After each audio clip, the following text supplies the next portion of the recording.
Mike with iHeart Knives. We're back. We just finished the bevel set on this gold $1.66. We're gonna clean this stone off.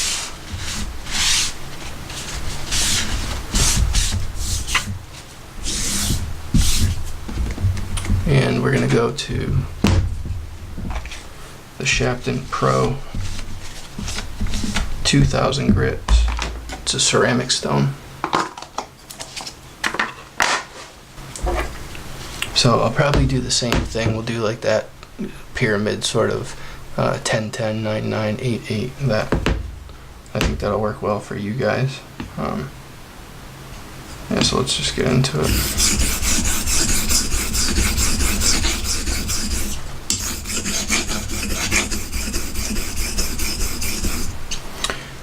One thing that I didn't talk about quick, sorry about that, it just crossed my mind now because this is flat, and I will do a video on flattening your stones.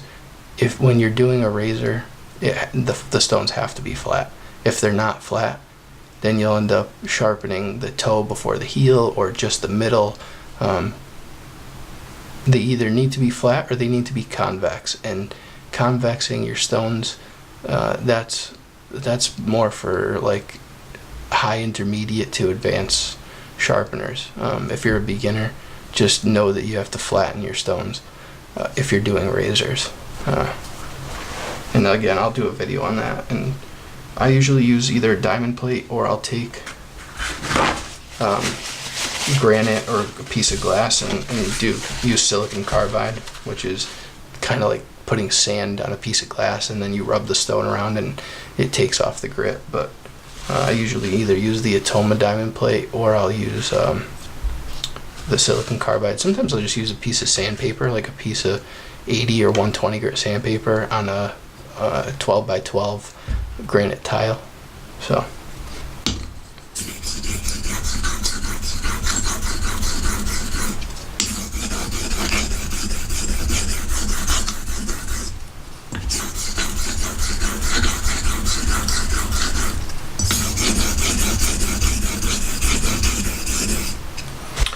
And while I'm doing this, I want you guys to watch the water. So I won't go 7 yet. I'll just show you the water. And see how the water is like running up onto the razor there? That's how I know that my bevel is in contact with the stone. And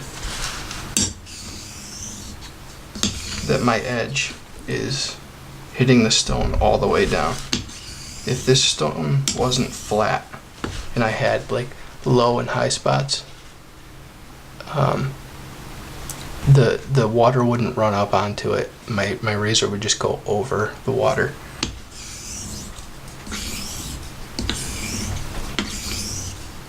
Sorry, I should have said that earlier. Okay, so back to 7.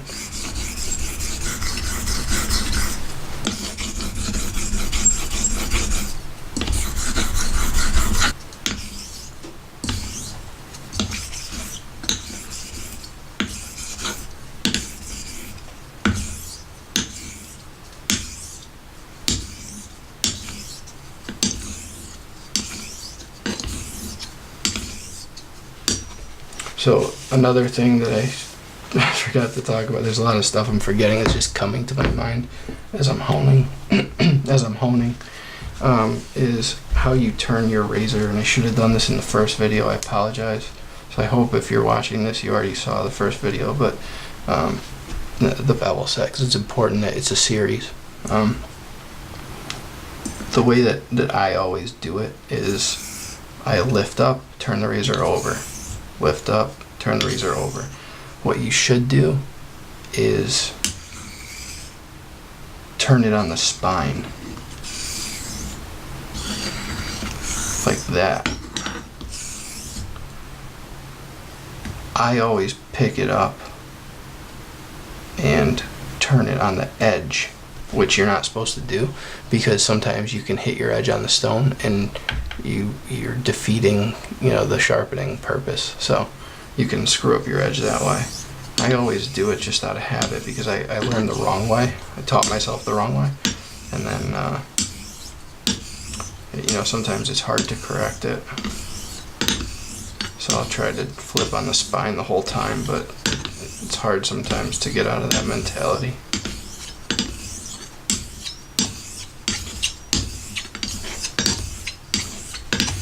At this point, there's like zero pressure. It's just the weight of the razor.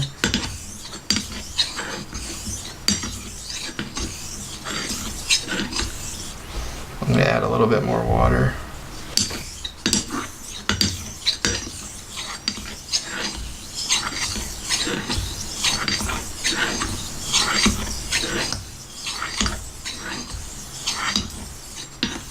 You can see I'm making sort of like a figure 8 pattern.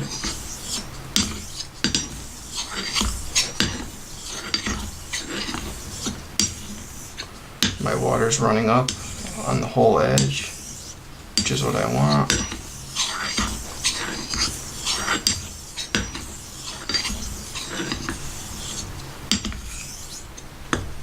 Okay.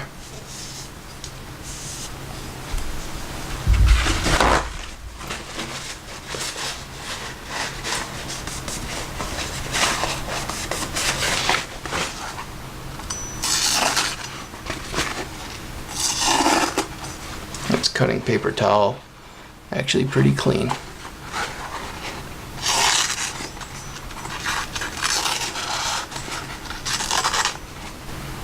Okay, so now that we're done with the 2000, I am going to clean off the stone, and I'm going to jump to a Suita Japanese natural stone. So if you have synthetic stones, at this point I'd be going to a 5000 Shafton Pro if I was going to do all synthetic stones. But I have a couple viewers who want to see more Japanese natural stones, so and I also want to do some more explaining about Japanese naturals, because I think I might have confused some people on them about like the hardness and softness and the fineness of them and stuff. So Japanese naturals are a stone of their own caliber. So like Arkansas stones have hardness and density, and like that's how they're, you know, graded. And you have certain types, and there's only so many types of them. Japanese naturals, you have a lot more variety, and there's a lot more variable to a Japanese natural than there is like an Arkansas stone.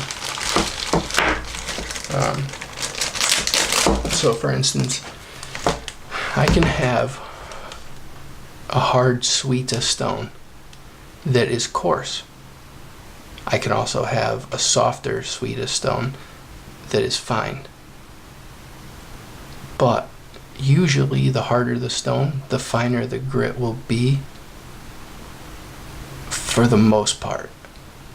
But that's not true throughout all Japanese naturals.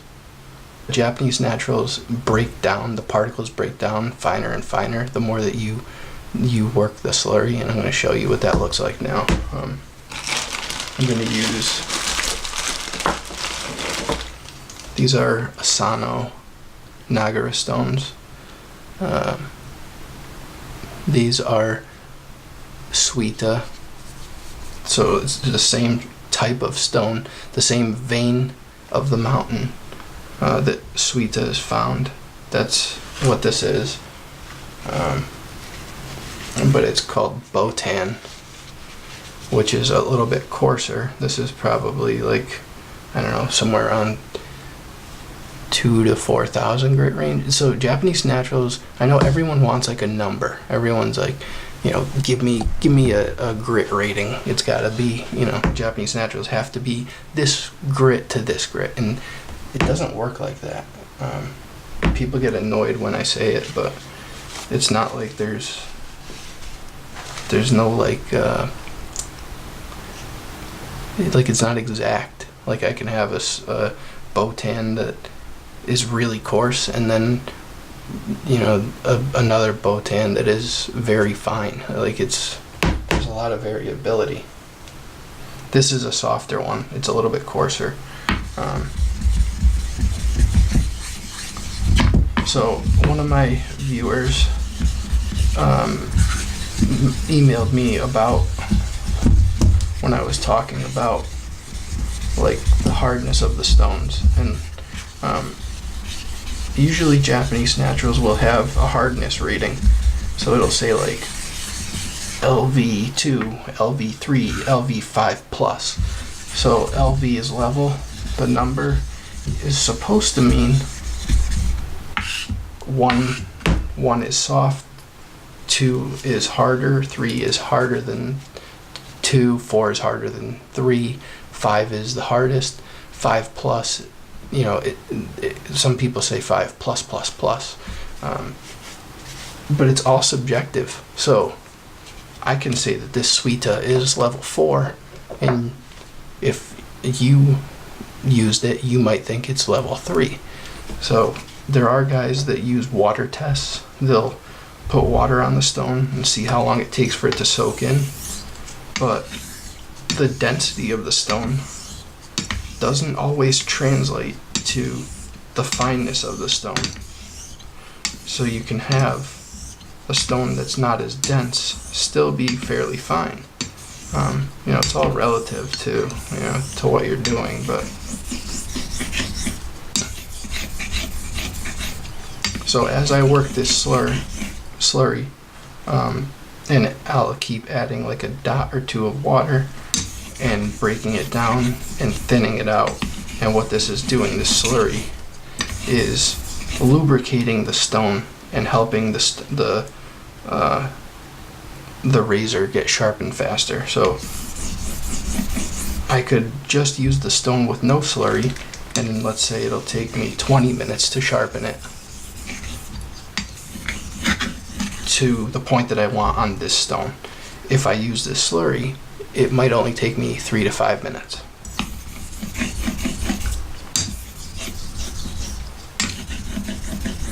And you can see it's turning like a beigey gray color, and that's the steel particle mixing in with the stone particle. So I'm going to add more water to this, and Japanese naturals give a lot of feedback. So when the razor starts sticking to the stone, like I get a good amount of friction. It was just like if you saw the Japanese natural video I did sharpening my Tenjou Santoku. That's one of my kitchen knives. I was telling you how it started building up friction and started feeling like it starts sticking and like grabbing onto the stone. And that's when the steel starts forming to the stone, and you're getting it to that grit level. You're finishing it to that grit level. Once this starts getting sticky, I know that I can move to my next nagura stone. So I'm gonna just pause right here quick, and I have to switch out the memory card because I'm running out of room. So hang on one sec. Okay guys, so that's all set. Now what I'm gonna do is I'm going to wash this slurry off.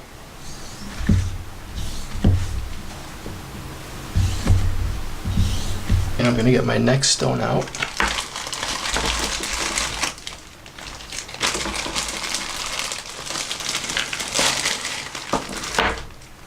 And this stone is called Tenjou. And this is also a Suita. And this is more in like the neighborhood of,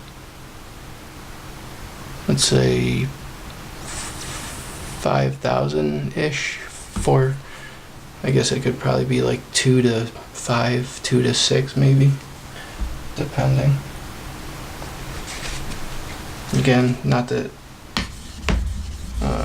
grit rating is everything, and not that I could even necessarily put a grit rating on the stone. This is one of my best naguras I have. It's so effective. it's a really fast cutting, so I'd probably say it's a little coarser, and it's definitely softer, like it breaks down fast. But at the same time, I can work the slurry longer, so it breaks down. It breaks down really nice. It's one of my most effective stones by far.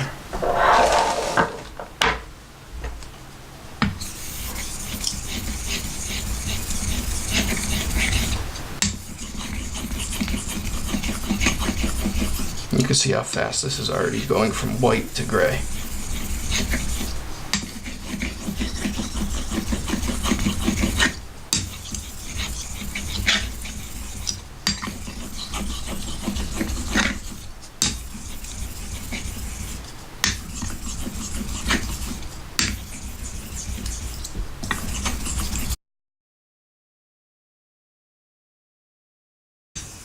At this point, it's starting to stick quite a bit, and that's how effective this stone is.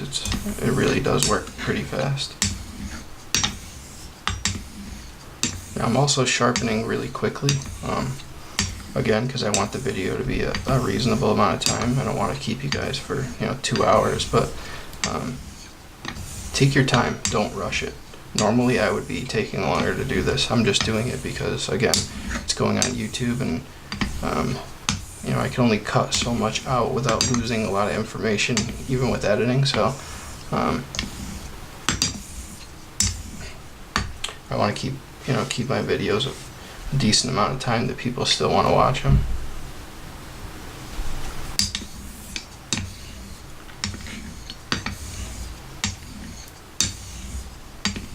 So at this point,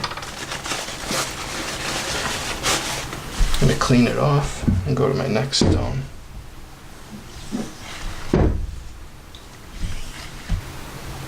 This is called Mejiro, or Mejiro, Mejiro, and this stone is on the coarser side. I have another one that's finer, but I don't have it with me right now. It's in the basement, I think. This is an Asano nagura. Asano is the name of a guy who quarried these stones and figured out a way to classify them and name the types of stones, and he's the only person who stamps these, and so to be called an Asano nagura, it has to have these stamps, and I believe there's only one guy in Japan who does it now, and it's not Asano, obviously. He well, maybe not obvious to you, but he died, but there is a guy now that's stamping them who was taught by Asano how to do it. Alright, I'm just going to keep going with this. See if I can show you how sharp it is after the Tenjou nagura. So it slices through with even more ease. And I didn't take my strop. Well, I don't have my strop with me right now, but I could go grab it and show you guys how I strop my razor too. So you can see that this went gray really quick. This is a little bit coarser of a Mejiro nagura, but it doesn't necessarily. So a stone can cut fast and still be fine. I believe it has to do with like the particulate in the stone and like the silica content and stuff like that. I'm no geologist or anything, but so depending on like the makeup of the stone, you can still have one that, like the way that it breaks down and just like the way that the steel interacts. There's tons of variables. The other thing too is different steels act differently on different stones. That's a mouthful, but so So like white number 1 steel might act really nicely on this stone, but blue number 1 might not. Or, you know, like blue number 1 at 65 HRC might not cut on this stone, but white number 1 at 65 HRC might cut perfectly on this stone, because there's more carbide in blue steel. There's no carbide formation in white steel. It's just a really simple carbon steel. So, you know, blue has like more elements in it that make it more wear resistant, that makes it better for like tool steel, whereas white steel is better for like razors or kitchen knives, or things that you want a really fine steel, really fine grain structure, and to get a really fine edge. Blue steel is better for like tools, so like scissors or a plane blade, or even kitchen knives it would be good for, or it is good for rather. So, and those are all Hitachi steels that I was just talking about.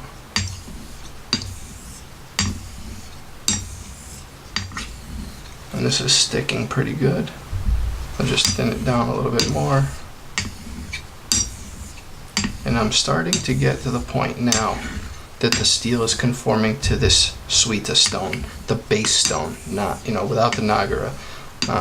So as I work the slurry and go from one nagura to the next, to the next, to the next, it's going to get shorter and shorter, the finishing times, because I'm maxing this stone out. So let's say that this stone is, the max potential of this stone is 6,000 grit.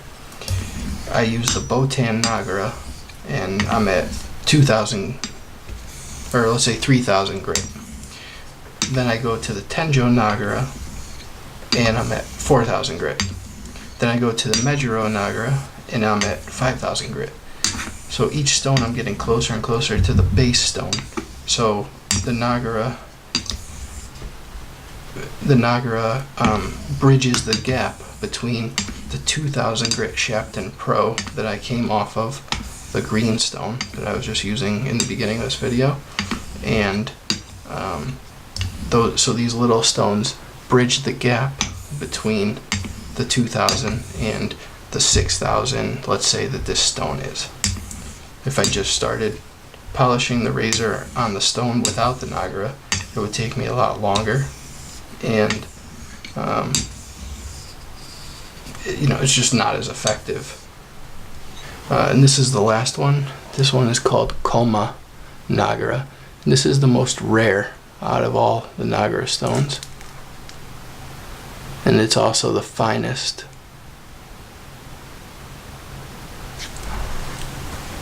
This is a really nice nagura stone.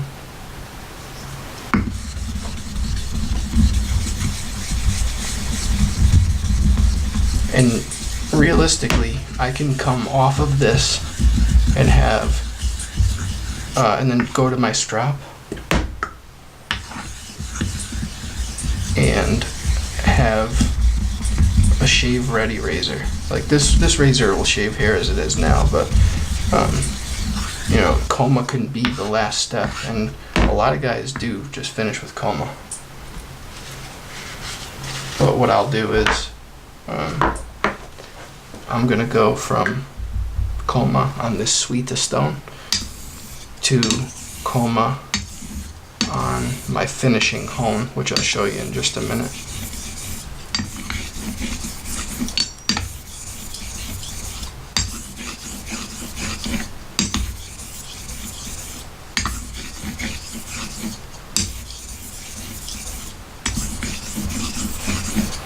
Now you might notice that this is getting gray at a slower rate than the Mejiro nagura, because the Mejiro is coarser, and that one specifically is, you know, obviously much coarser than this Coma.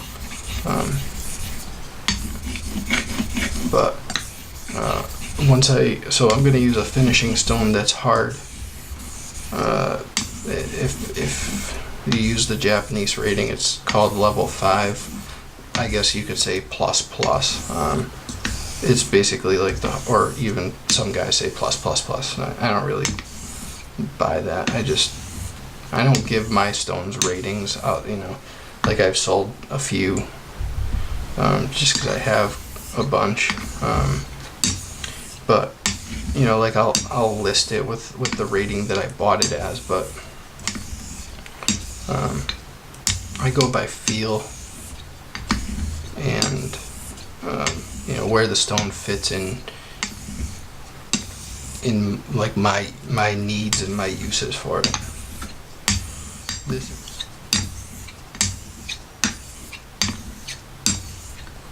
I'll just do some strop, edge trailing, stropping,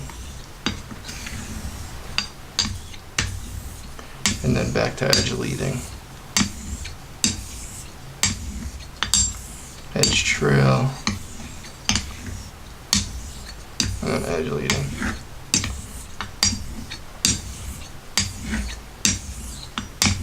A few X strokes, thin it a little bit more. Okay, and I'm just going to wet this. And this is a very hard stone. The razors that I put up on eBay, this is about 90% of them. This is the stone that the edge has come off, and I've had guys say it's the sharpest razor I've ever felt in my life. I've also had them say it's the most comfortable shave they've ever had, and that's what's so great about. And I'm not saying that to be a braggart. I'm just saying it because that's how impressed I am by Japanese naturals and how impressive they are to guys who bought razors from me. They are an incredible balance of a keen edge and a comfortable edge. And I'd say cauticles, which are Belgian natural stones, cauticles are probably right up there with these. I have just one cauticle, and they're a little bit trickier than these. I could do a cauticle video if you want, but I prefer Japanese naturals personally. I'm probably just going to use my hand to to sharpen. This is a palm-sized stone. It's incredibly effective.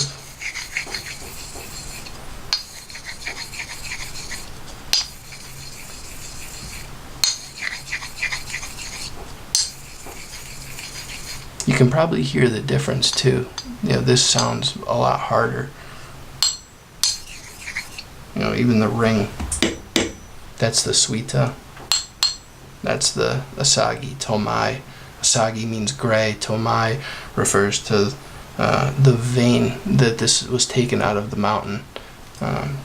Just like suita is the vein that the suita stone was pulled out of.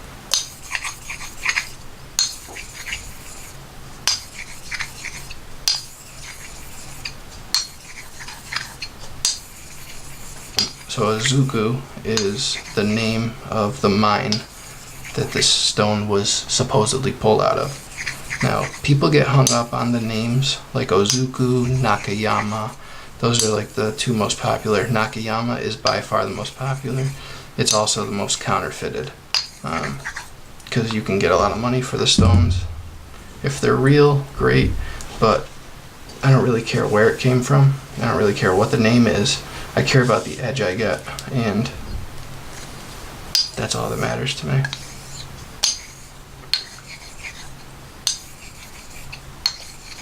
I know the limits of this stone. I know that I can push a slurry and I can dilute it to almost clear water. But I also know that if I go just a little bit too far with just clear water, that it'll dull my edge. So I'm going to take this Tomo Nagura, which means same, because it's basically like the same type stone.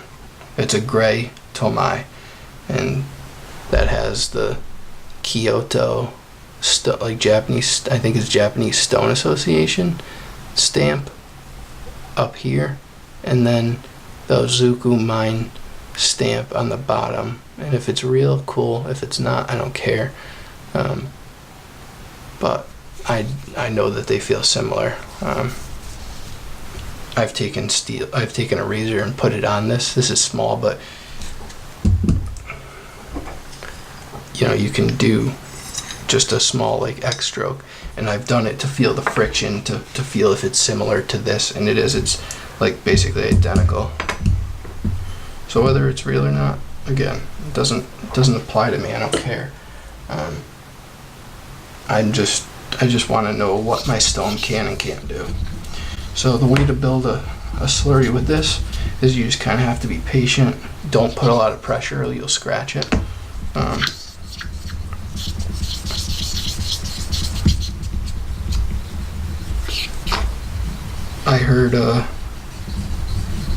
I heard somebody say one time I think it's Atlas Media is the YouTube guy. I forget what his real name is. He said to use the amount of pressure you would use to take your pulse. So your 2 fingers on your wrist to find your pulse. That's about the pressure I'm using here. So it's really not much more than what the stone weight is. Otherwise you'll scratch it really easily. So there you can see just that like little white milky solution right there, all that time. And if I was using one of those little stones, the Sano Nagura, if I was using one of those and did it for the same amount of time that I just did with the Tomo Nagura, I would have like a big pile of mud. But that's the difference between a soft and a hard stone. You can see how quickly it produces slurry versus how slow this produced slurry.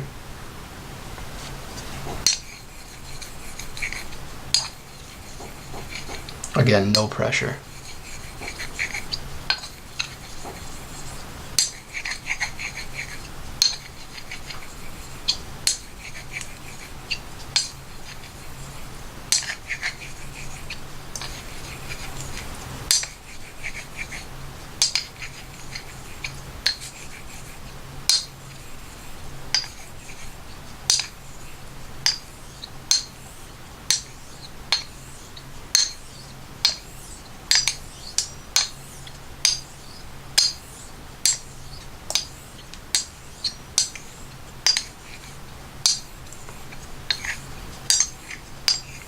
Do some edge trailing, strop strokes.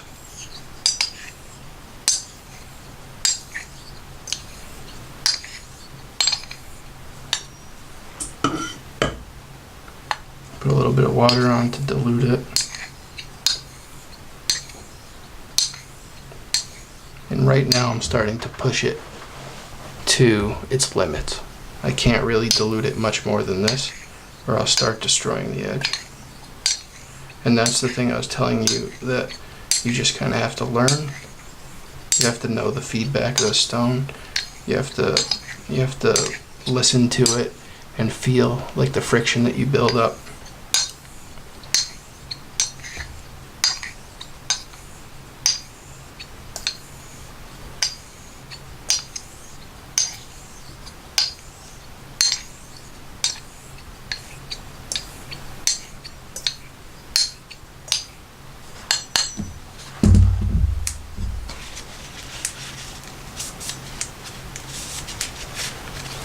Now keep in mind, I don't have a strop with me right this second, so it's not going to be as sharp as it could be, but it's still obviously really sharp.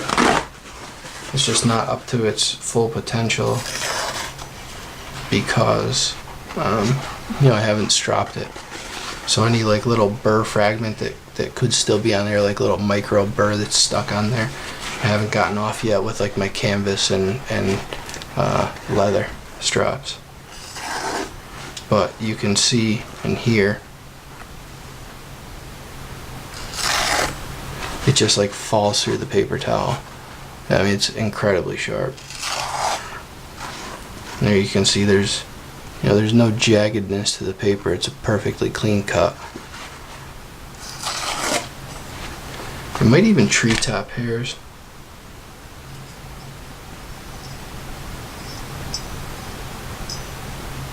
It almost treetops hairs. Once I strop it, I guarantee it will. But maybe I'll show it on a video. Maybe I'll edit it in after I strop. But see if you guys can see this. Shave quick with it.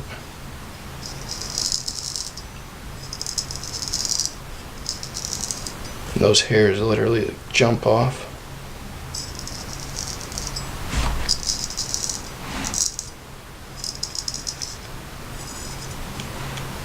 Alright, that's going to do it for this one, guys. Thank you for watching. If you watched it to the end, thank you so much. Hopefully you guys learned something from this. If I can get some guys to switch over to straight razors, it's a lot like pocket knives. You'll get into it. It's really cool. I love it. You can like restore old razors, obviously if you have the time and patience and the know-how, but it's really fun to learn the stuff. Most guys with pocket knives need stones to sharpen them anyways, unless you send them off, but I'd advise learning how to sharpen yourself, just because it's a good trait, or it's a good skill to know how to have, and a dull knife is a useless knife. So I encourage you guys to try out a straight razor. If you have any questions, or need help with anything with straight razors or knives, if I could help, just email me or leave a comment, and I'll get back to you as soon as I can. And if there's any content that you guys want to see regarding razors, knives, etc., I'm gonna just keep reiterating this. I want to keep the content fresh and useful for you guys. I don't want it just to be some bullshit that I'm talking about. I want it to be something that you guys can take from. Yeah, so that's gonna do it for this one, guys. Again, thank you for coming along. See you on the next one.